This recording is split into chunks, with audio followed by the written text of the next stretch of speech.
அது மக்களே, வாழைப்பூ வணக்க போகிறேன். பாருங்க, எண்ணெய் ஊற்றி கடுகு போட்டேன். இப்போ இங்கே பார்த்தீங்கன்னா இஞ்சி பூண்டு பேஸ்ட்டு கொஞ்சம் தட்டி வச்சுருக்கேன். ஒரே ஒரு பெரிய வெங்காயம், ஒரே ஒரு மிளகாய், கறிப்பழத்தில் ஒரு வரமிளகாய், அப்புறம் ஒரே ஒரு சின்ன தக்காளி வச்சுருக்கேன். பாருங்கள், இப்போது நான் இஞ்சி பூண்டு பேஸ்ட்டு போட போகிறேன். தெரியுதா?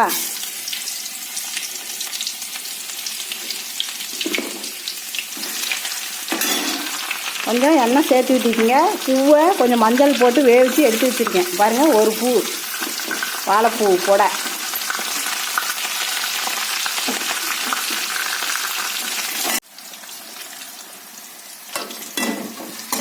ஆய் மக்களே, இப்போ பாருங்கள், எண்ணெய் ஊற்றி கடுகு போட்டு இஞ்சி பூண்டு பேஸ்ட்டு போட்டு ஒரே ஒரு வரமிளகாய், கறிவேப்பிலை தழை இதை போட்டு வணக்கிட்டு இருக்கேன். பாருங்க மக்களே,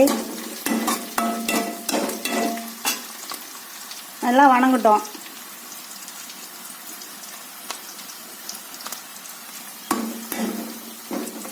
பாருங்க, ஒரே ஒரு வாழைப்பூவை நான் மஞ்சளும் உப்பு போட்டு வேவிச்சு தண்ணி ஊற்றி புழிஞ்சி எடுத்து வச்சுருக்கேன். அப்படியே ஒரு சின்ன குட்டி தக்காளி, பெருசுலாம் போடக்கூடாது, பெருசு போட்டோம்னா புளிக்கும்.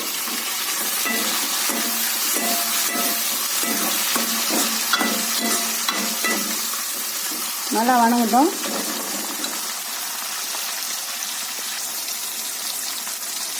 கொஞ்சம் தக்காளியிலையும் வெங்காயம்லாம் வணங்கிறதுக்கு கொஞ்சம் உப்பு, தூள் உப்பு போட்டுக்கலாம். கொஞ்சமாக போட்டுக்கலாம். கொஞ்சம் முன்னே போட்டு உப்பு கல் உப்பு போட்டு வேவிச்சிருக்கேன்.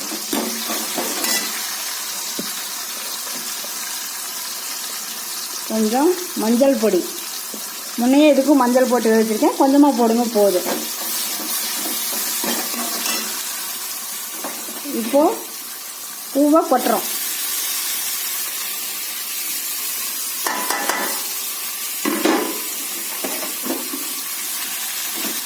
பாருங்க மக்களே,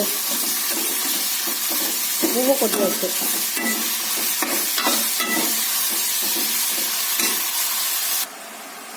அது மக்களே.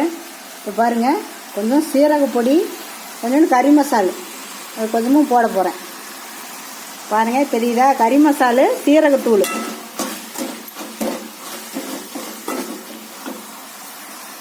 மக்களே, தேங்காய் போடணும். நான் தேங்காய் போடலை, அதுக்கு பதிலாக 2 முட்டை உடச்சி ஊற்றியிருக்கேன். தெரியுதா மக்களே? 2 முட்டை. மக்களே, வாழைப்பூ பொரியல் ரெடி. தெரியுதா உங்களுக்கு? சூப்பராக இருக்குது மக்களே, வாசனை செமையாக இருக்குது. இப்போது நான் சாப்பிட போகிறேன். கொஞ்சம் உங்களுக்கு சதுசதுன்னு தெரியுற மாதிரி இருக்கும், எண்ணெய் கொஞ்சம் சேர்த்து ஊற்றிருக்கனால அந்த மாதிரி இருக்குது. கொஞ்சம் எண்ணெய் ஊற்றுனீங்கன்னா தான் நல்லாயிருக்கும். பாருங்க, இந்த பக்கம் சாப்பாடு போட்டு வச்சுருக்கேன். நான் சாப்பிட போகிறேன். வாங்க மக்களே, எல்லோரும் சேர்ந்து சாப்பிடலாம். மக்களே வாங்க, எல்லோரும் சேர்ந்து சாப்பிட்லாம். ரெடி, வாழைப்பூ பொரியல் ரெடி.